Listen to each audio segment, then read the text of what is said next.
નમસ્તે and welcome to ધમાકા channel. મિત્રો, તમે જાણો છો કે મારું ફ્રેન્ડ સર્કલ કેટલું વાઇલ્ડ છે. વાઇલ્ડ એટલે કેટલું વિશાળ છે.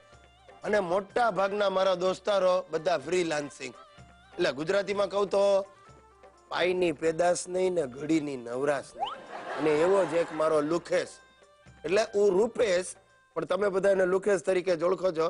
આ લુખેશના દાંતમાં હમણાં થોડા દિવસ પહેલા કંઈક દુખાવો થયો.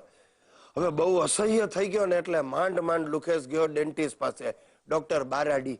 અને કે સાહેબ આ દાઢ બહુ દુખે. એટલે ડોક્ટરે કહ્યું ભાઈ દાઢ પડાવવી પડશે ને એના 1000 રૂપિયા થશે. એટલે લુખેશ કે ડોક્ટર સાહેબ વ્યાજબી વાત કરો, તમે કઈ કાઢો છો, દેતા નથી ને તોય 1000 રૂપિયા દેવાના. એટલે ડોક્ટર કે ભાઈ તું સમજ, આમાં પ્રોસિજર છે. આ દાઢ કાઢતા પહેલા મારે તને ઇન્જેક્શન દેવું પડે, આ દાઢને બેરી કરવી પડે, સમજો, એટલે દુખાવો ન થાય. અડધો કલાક તારે બહાર બેસવું પડશે, પછી હું દાઢ કાઢીશ. એટલે લુકેશ કે ડોક્ટર સાહેબ ધારો કે આપણે ઇન્જેક્શન લીધા વગર દાઢ કાઢીએ તો? ડોક્ટર કે ભાઈ તો તું મરદ માણસ છે, જા તારી પાસેથી 101 જ રૂપિયા લઈશ. તો લુકેશ કે તમે તમારે કાઢો. એટલે ડોક્ટરે તો પકડ નાખીને દાઢ ખેંચી કાઢી. અને નહીં માનો સાહેબ, લુકેશ શું કે ચા બોલ્યો નહીં.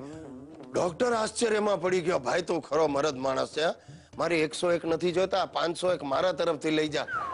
ના લુકેશ તો હસતો હસતો થેન્ક યુ કહીને ઉતરી ગયો.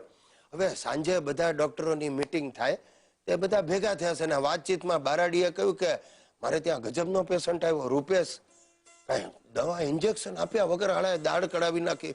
અને બીજો ડેન્ટિસ્ટ ઉછળ્યો અને કે રૂપેશ આ તો હરામખોર છે, તને ટોપી પહેરાવી ગયો હાળા બરાડી. આ મારી પાસેથી ઇન્જેક્શન લઈ ગયો, મેં એને કહ્યું બાર અડધો કલાક બેસ, તે ગાયબ થઈ ગયો, તારી પાસે આવીને મફતમાં દાઢ કઢાવી ગયો.